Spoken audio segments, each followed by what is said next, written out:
Very good evening to all our friends from the press. We just completed a cabinet meeting, and there were three formal items that were taken up today. The first agenda was a small amendment to the Meghalaya Forest Authority Act of 1991, where basically the purpose of this particular Meghalaya Forest Authority was to help coordinate between the state forest department as well as the district councils, so that different monitoring mechanisms could be implemented. And that was the sole purpose of this particular act. And this act was passed in 1991. So it's been there for 35 years now.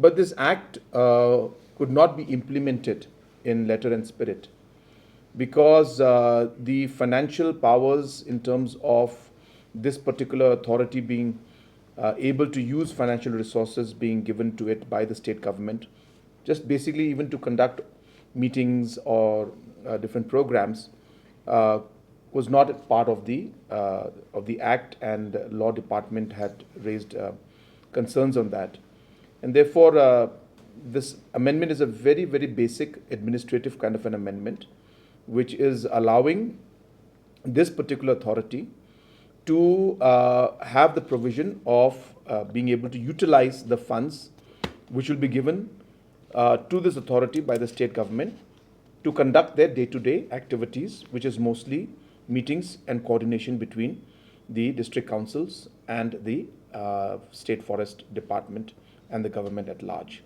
So it's a very minor department, but as I said, it is necessary because without that, the authority will not be able to function. The second notification was a very simple notification again. It was regarding the regulation of the use of name boards on official vehicles.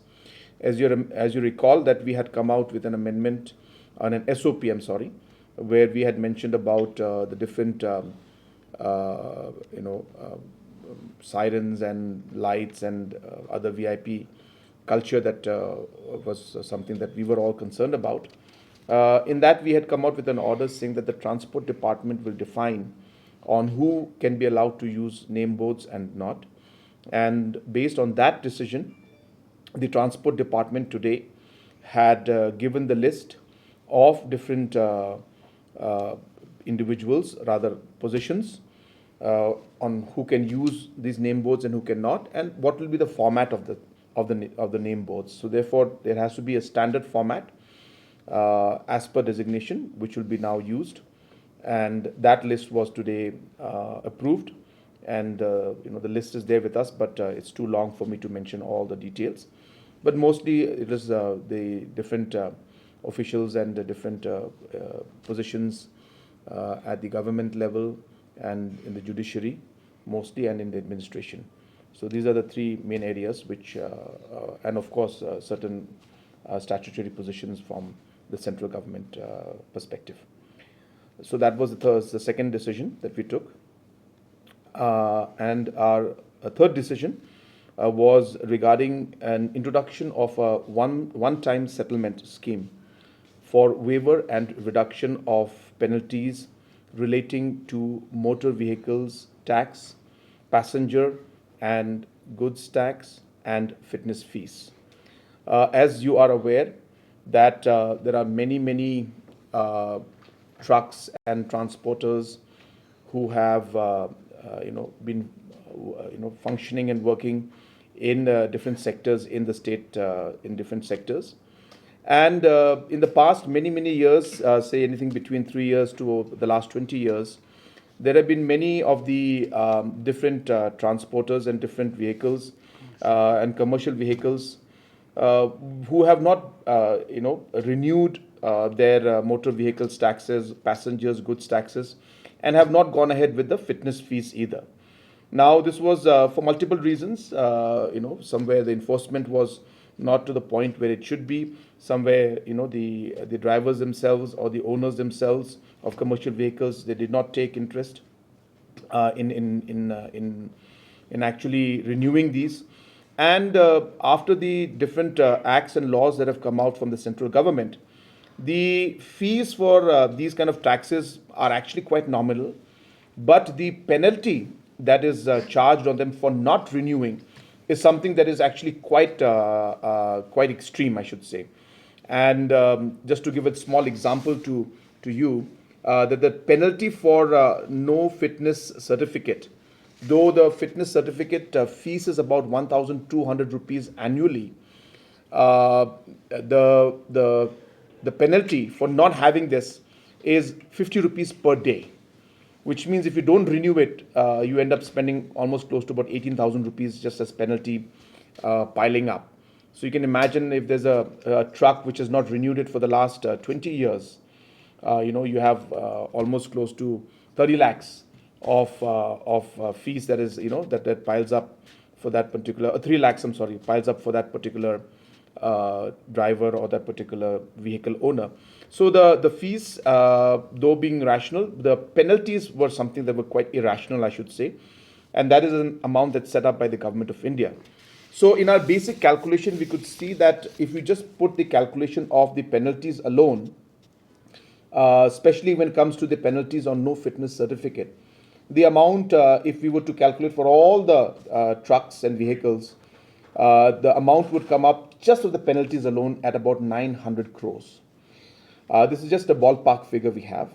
And similarly, if you look at the figures for MV tax, it's about 21 crores. And if you look at the figures for 21 crores, and for the goods and passengers is about 5 crores. And as I said, if you look at the figures for the penalty, it's about 900 crores. So we realize that we need to ensure that a rational number comes out to allow these particular trucks and drivers and truck owners and commercial vehicles to actually sustain themselves, but at the same time also ensure that in the future all these commercial vehicles and truck owners are regular in their payments. And so keeping both these objectives in mind, and also keeping in mind that almost you can say 100% of these truck owners, drivers are all local people. They are all our own citizens.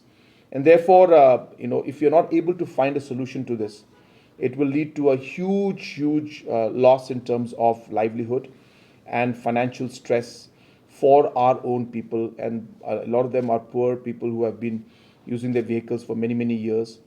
And hence, we kept all of these factors in mind, and we came to a decision today that since the penalty figures which we saw, we felt were very high and they are notional numbers, and as I said, they've been just collecting for the last 20 years, we have decided in the cabinet that we will be exempting, as a one-time settlement, we'll be exempting 90% for the penalty for no fitness certificate. 90% will be exempted there. And for the MV tax and the goods and passengers tax, we will be exempting 80% from this in the one-time settlement, which will allow the different drivers and different commercial vehicle owners at least the space to then be able to come back to normalcy, and will not put financial stress and burden on them.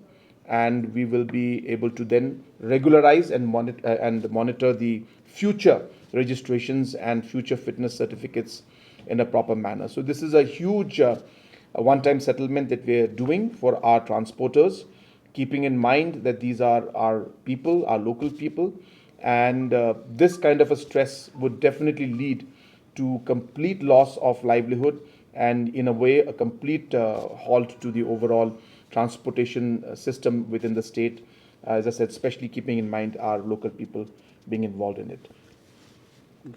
Yeah. So this will be valid up to 31st of August 2026. So this one-time settlement issue, we will urge all the transporters and the owners and truck owners and drivers to immediately take advantage of this, so that they are able to clear all the pending dues, because now they have to pay only 10% of the penalty, and only 20% of the MV tax and goods passengers tax. So we are hopeful that this will give a huge relief to the transport sector in our state. So these were the three main decisions that we took in the cabinet today. How much